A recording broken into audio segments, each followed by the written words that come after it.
everyone, I'm Charlotte. I'm a fashion historian and I just finished watching Bridgerton yesterday. A lot of you requested me to do Instagram posts on Bridgerton, and then I thought I have way too much to say to just say it on Instagram, so I think I need to do a video. So a lot of you agreed and said yeah, do it. So here I am making a video about Bridgerton. First of all, if you haven't watched it completely, or you're just middle of it, or you haven't even started watching it, don't worry, there won't be any spoilers in this video. I try to get it as spoiler free as I can, and I don't think you'll be spoiled by watching this video. So Bridgerton has gotten a lot of criticism of not being historically accurate, and honestly, if you know me, if you know my posts, know my videos, you know that I don't care about historical accuracy that much. Obviously, it is interesting to see how historically accurate something is, and I can appreciate and I love when something is actually historically accurate, but that is so hard to achieve. So I actually appreciate when there is a lot of creativity to the costumes. And this is what Bridgerton has done. They have completely modernized the Regency fashion. Most importantly, they still kept the Regency silhouette, which is recognizable and it's really good. And then they modernized the costumes by choosing fabrics like tulle and a lot of different fabrics that didn't really exist in the Regency era and are fashionable now, which I think is a great way to modernize a costume. I much rather prefer this way than the way that you just completely change the silhouette and just make it something else, for example Anna Karenina. Even though I love costumes in that one, but still it's just like I prefer this way of modernizing fashion. So let's start with the basics. Bridgerton is set in London in 1813. This is set in the beginning of the series, and it is based on a romance novel that I haven't read yet, so I don't know how the costumes are described in the novel, and if the series is accurate to the novel. That is something that I have no idea. I'm sorry about that, but I haven't had the time to read it. And there was about 7,500 costumes made for this series, and it is only 8 episodes, and the cast is huge, and there's a ton of beautiful costumes. And even our leading lady, the girl Daphne, she has 104 costume changes, so even she has huge amount of different costumes. So the costumes designer for Bridgerton is Ellen Mjornik, and she said she wanted to update a Regency look with modern colors and extravagant jewelry. This is something that we see a lot of in Bridgerton. The jewelry is huge, it's big, it's much bigger than what they did wear during the Regency era. As you can see, my jewelry is quite minimal, and that is what actually was in the Regency era. She said she wanted to make them look fresh and crisp, like modern fashion, which gives the series a very modern look, which I appreciate. It is, sometimes you need the modern look to get more viewers that don't really care about period dramas to get into the history and into period dramas this way. So you kind of need these kind of films and series as well. I know a lot of people who actually watch The Reign, the series that doesn't have historically accurate costumes at all, and a lot of my friends got into period dramas and a little bit into history because of that show. And that is actually important, that there is shows like that, so people can get into this subject a little bit easier. For what comes to accuracy of the characters' costumes, the most of them has the right silhouette of the era. And here's a picture of fashion plate from 1813. And as you can see, most of the characters wears the same silhouette, it's fine. And these exceptions for the silhouette are the Queen and her ladies and Lady Featherington. And I will be talking about those ones later. So, let's start with the Queen. So, Queen Charlotte is one of the few characters that actually existed. She's wearing 18th century silhouette, and the costume designer has said it was because she became a queen during the 18th century.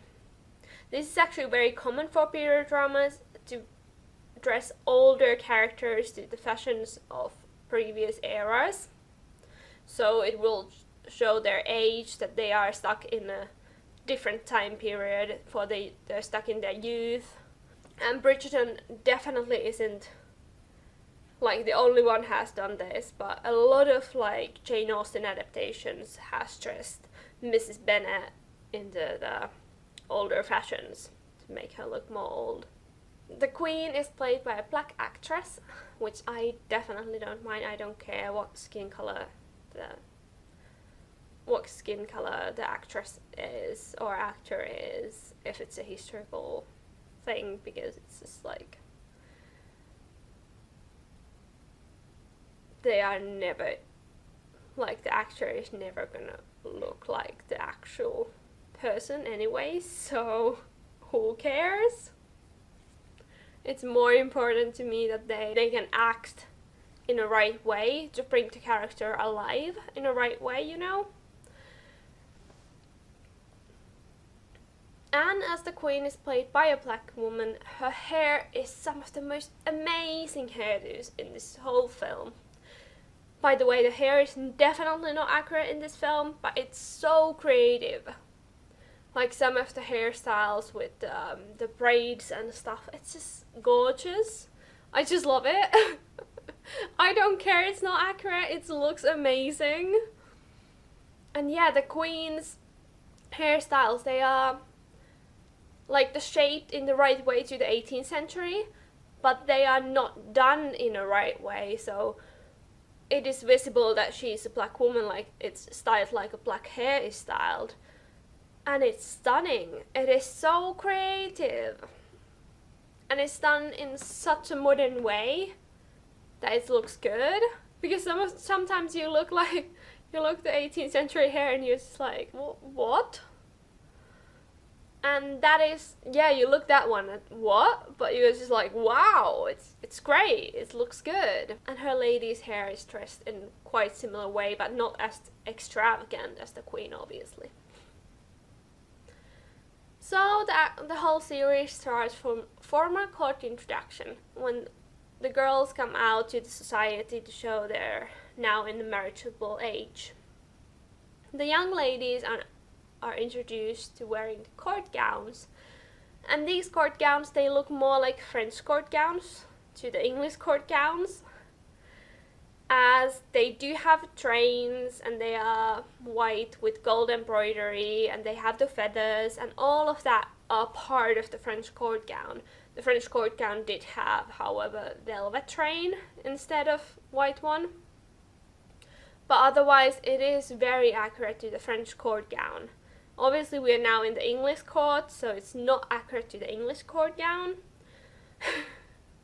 And here is some fashion plates from English court gowns, and they are actually, I think they are quite terrible. They look really funny because they have the hubed silhouette from the 18th century, because Queen Charlotte, she insisted that the court gown have to include the hoops. So the fashion in England, there was the Regency silhouette that we know, the high-waisted empire silhouette, and then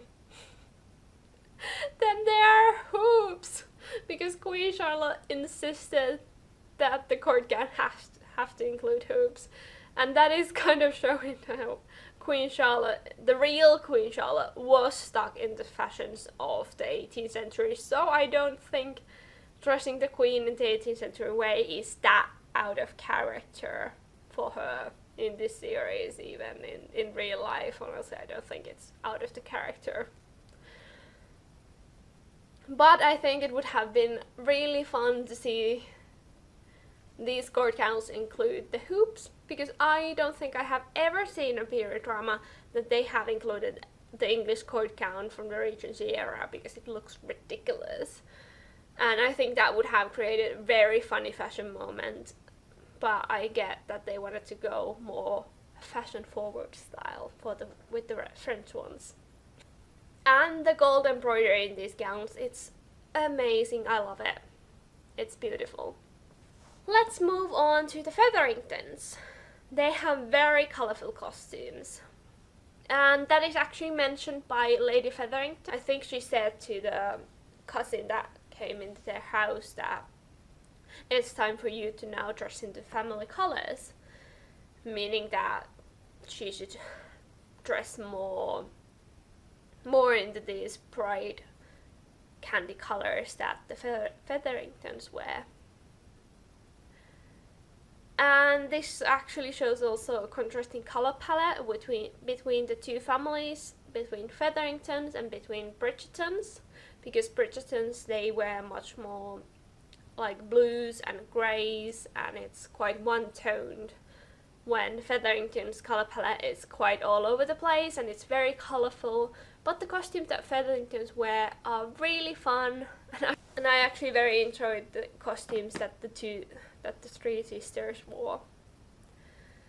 Also, a Lady Featherington herself wears a different silhouette that I mentioned earlier. Her silhouette is definitely, her costume is probably the least accurate in the whole series.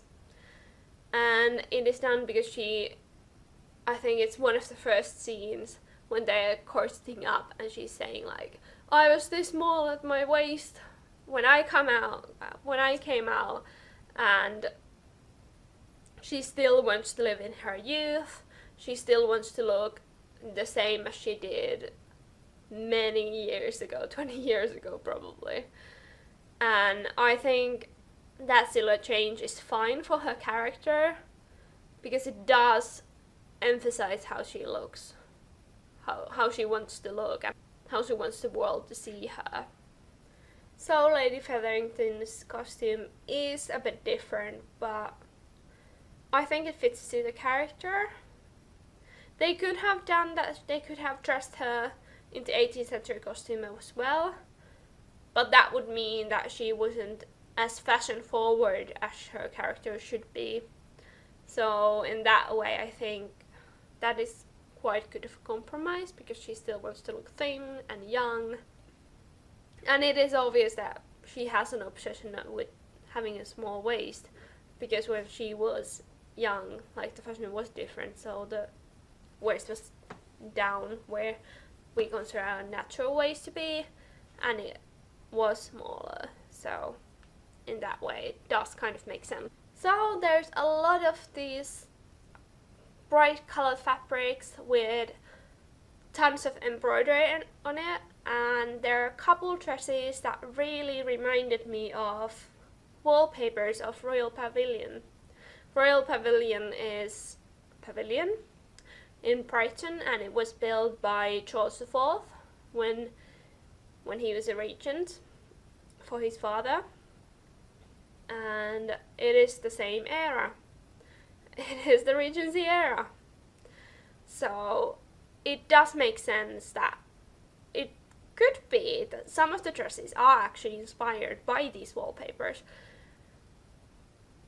And I hope they are, because it would make a lot of sense.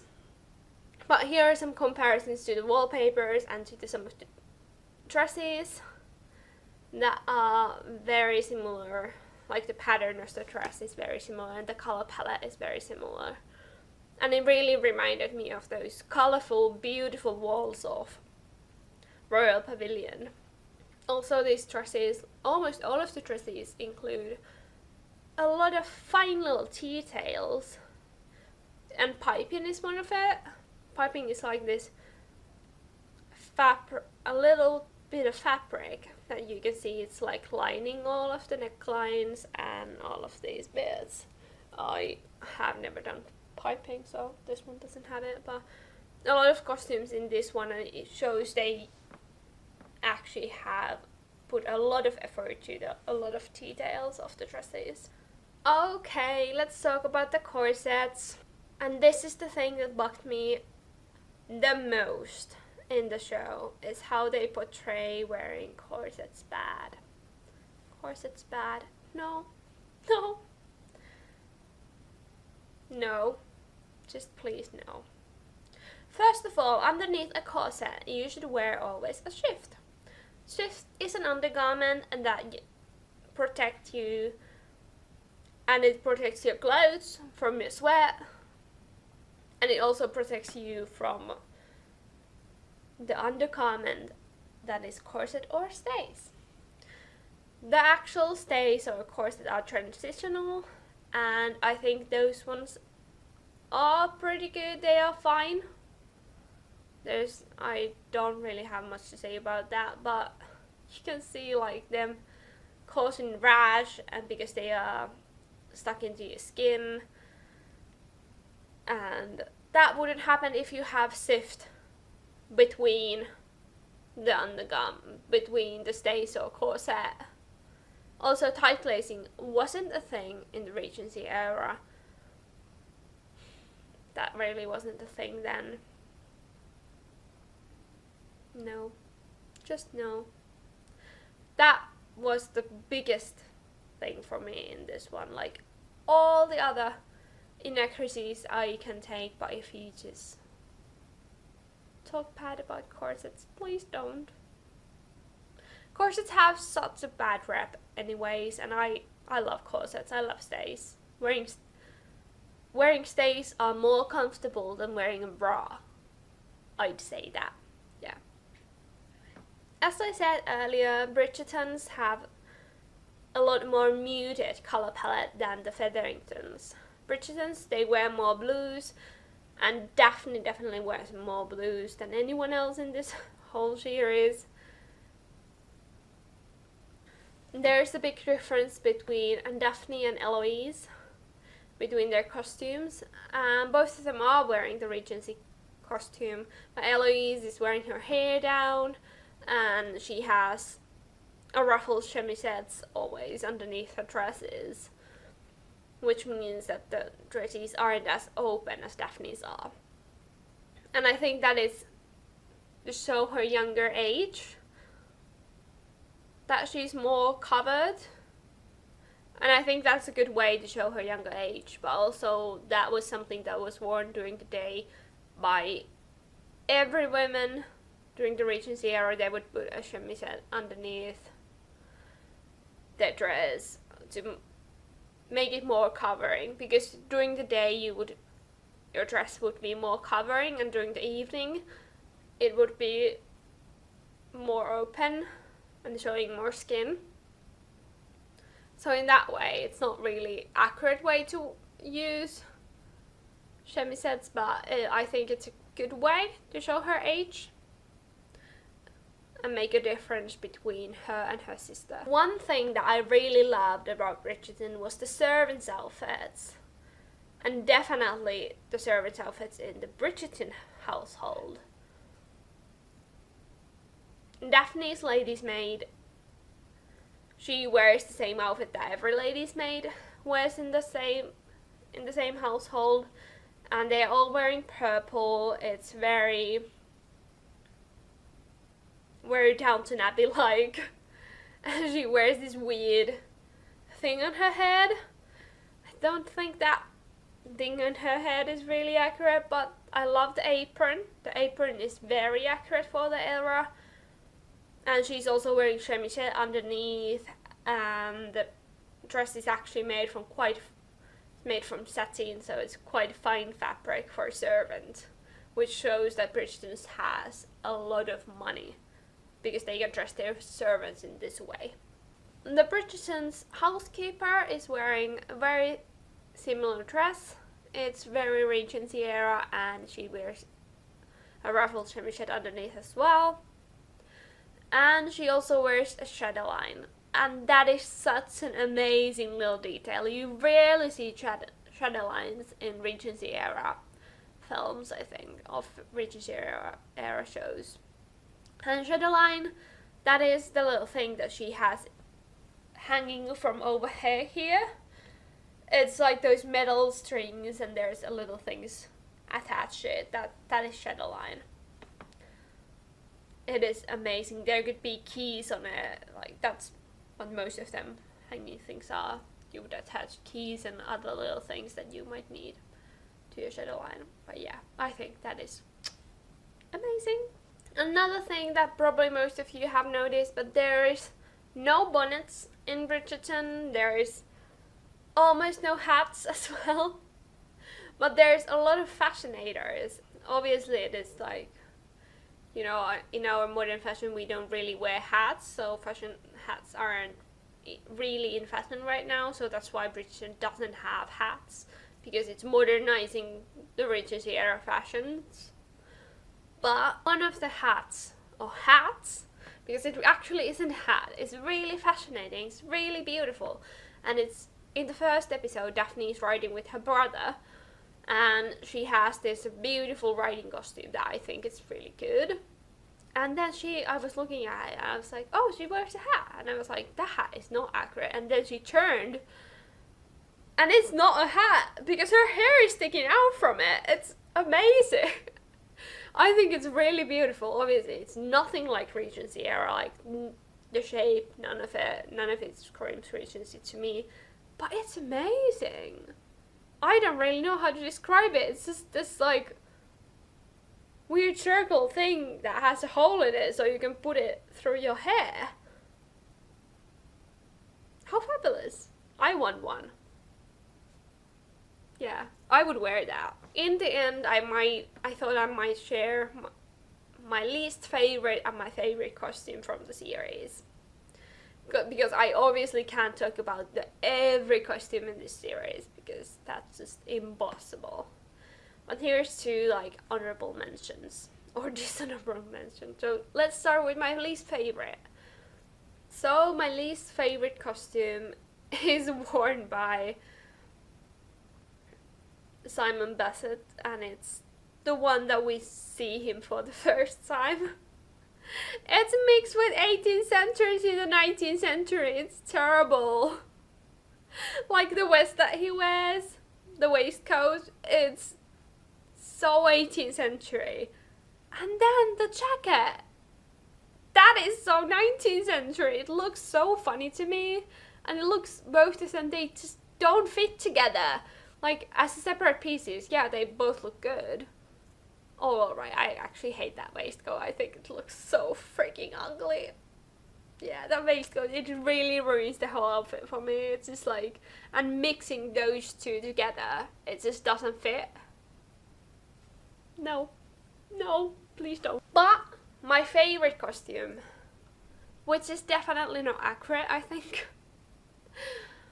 So in the show we see a lot of nightgowns, and those nightgowns are beautiful, beautiful nightgowns.